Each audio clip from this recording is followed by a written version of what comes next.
Sa Good Vibes, isa ka trabahador sa kampo nga wala sang handa sang adlaw sang Pasko ang nagdaog sang 100,000 pesos nga cash sa electronic raffle. Ang plano niya sa kwarta ipaambit sa iya himata kag pamilya. Yaring report ni Romeo Subaldo. Wala makibalo si Mila Almasin nga isa ka trabahador sa kampo nga siya isa sa 5 ka mga nagdaog sang 100,000 pesos nga cash sa electronic raffle laging patigayon sa birthday ni ani 3rd District Representative Albi Benitez. Ginpaybalo na lang siya sa iya nga mga abyan nga nagdaog siya sang dako nga kantidad. Sang siya na mismo nakakita sang video nga gina-announce ang iya ngalan, dito na siya nagyapa-yapa. Dito sundo, silinga tata may send kami nga video. Lantawa, dapat maglantaw namon.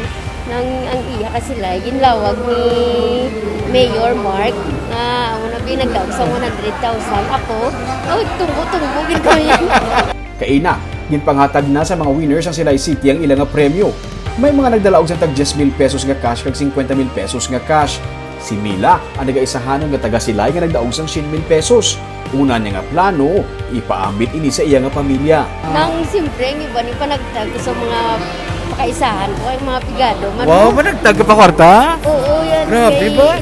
Kay miskin niya may maabot na nga dudutay-dutay ang kwarta ya. Panghatag ko na yan sa mga pakaisahan ko, mga kainablusan ko. Ano kami na niya.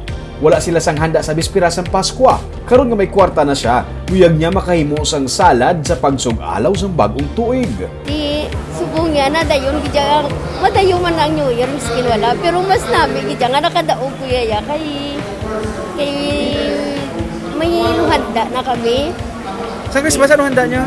Why? Why lang? Subukan New Year, may makanda na. Oo, nakawaka. Ano ang plano mong ihanda? Siyempre, kung New Year, may salad din na ya. Salad, ganyan na baruan sa Oo, listahan. salad din na ya. Sa iya nga speech sa pagpasalamat, lain pangangalan ang iya nga namitlang dala sang excitement. Pasalamat ko sa kay Kong Misma, kay Kong Albi, kay Kong Francisco Kiko Pangilinan.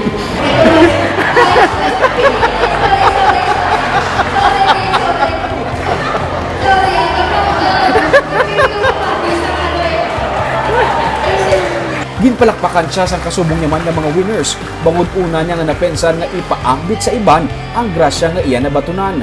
Plano man nila sa karon sang iya nga mister nga mag-buy and sell sang Carabao.